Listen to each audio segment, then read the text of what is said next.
Hi guys, Pete the Wargamer here, back with another speed painting guide. In this video I'm going to be continuing my Chaos Space Marine speed painting tutorials by showing you how to quickly paint the Night Lords, and as always, I'll be using the Citadel range of paints to do so. So first, let's discuss some key points of speed painting. Limit your colour palette. Keeping the number of paints you're using to a minimum will reduce the number of steps. You'll find that some colour schemes are better suited to speed painting than others, particularly those that use darker colours. Paint in batches. Painting 10 or 20 miniatures at a time will allow you to get into a rhythm whilst painting them. Painting every mini in your batch before moving on to the next colour will allow you to develop your technique and hasten your painting. Keep things simple. If your main focus is gaming, then those finely detailed highlights you spent a long time on will not be quite as visible once on the tabletop. So save your detailed painting to individual characters or centerpiece miniatures and just focus on getting the basic colours down on the rest of your army. So with the key points covered, let's apply them to some Chaos Space Marines. Before we can start to paint, we will first need to prime your miniatures so that the later layers of paint adhere to the plastic better. This also gives us the opportunity to start our painting by opting for a black primer. This black starting colour will serve as the base colour for the armour, as well as working as the shadows that will be found in the recessed areas. This helps to boost the contrast, making those details stand out without the need for a wash of Nuln Oil. The first step in painting your Night Lord is to give the armour that dark blue colour. This will be achieved by applying a heavy dry brush of Kantor Blue across the whole model.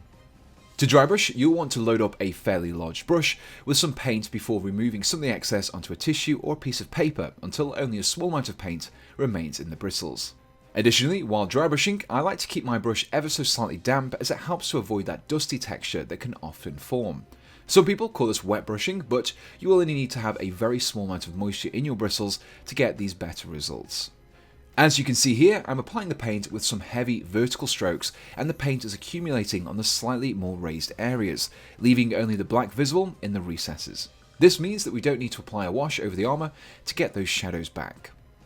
Be sure to rinse out your brushes after painting 4 or 5 miniatures from your batch, as this will help to prevent accumulation of paint in your bristles and will keep your paintbrush workable for longer.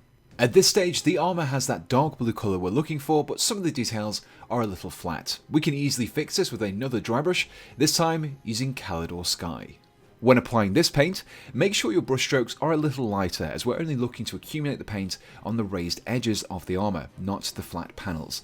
Once finished, the details on the armour will appear to stand out much more than they did before. Next, we want to pick out the dark gold trim of the Night Lord's armour. This can be achieved with a dry brush of Balthasar Gold. As the armour trim is much slimmer than the rest of the armour, use a small brush and lightly drag the bristles along the edges of the trim to create a quick highlight of burnished gold. To finish off the dry brushing, we want to tackle all of the silver metallic areas using some Leadbelcher. The areas to tackle include, but are not limited to, the vents on the power pack, the bolter, and other weaponry. After this step, be sure to thoroughly clean out your brushes and change your water to avoid cross-contamination of metal flakes to your other paints. Next, we can start to apply a little more colour variation to our Night Lord and also bring out some of the other details, but before we do, we first need to thin out our paint a little. Mix in water in small amounts until your consistency is similar to what you see here. Unlike my other videos, this time we need to thin the paint to make it easy to apply, rather than just giving us a good smooth coverage. The first colour that we'll be using in this way is Mephiston Red, and this will be focused over any plumes, cloth areas, or lenses on your miniatures. Apply your thin paint over these red areas, but don't paint the whole area. Just apply some quick brush strokes, making sure that you leave the recesses dark to help boost the contrast and enhance the details.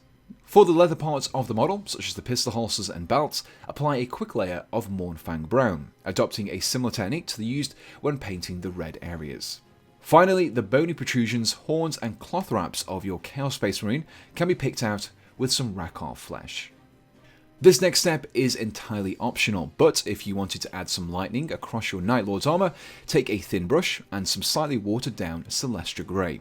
Drag the brush across the armour in a series of short lines that branch out. This does add extra time to the paint process, but does give you that iconic Night Lord's detail. And here we have the completed Chaos Space Marine painted in a Night Lord scheme. I finished things off by creating a simple basing scheme using some textured paints and some dry brushing.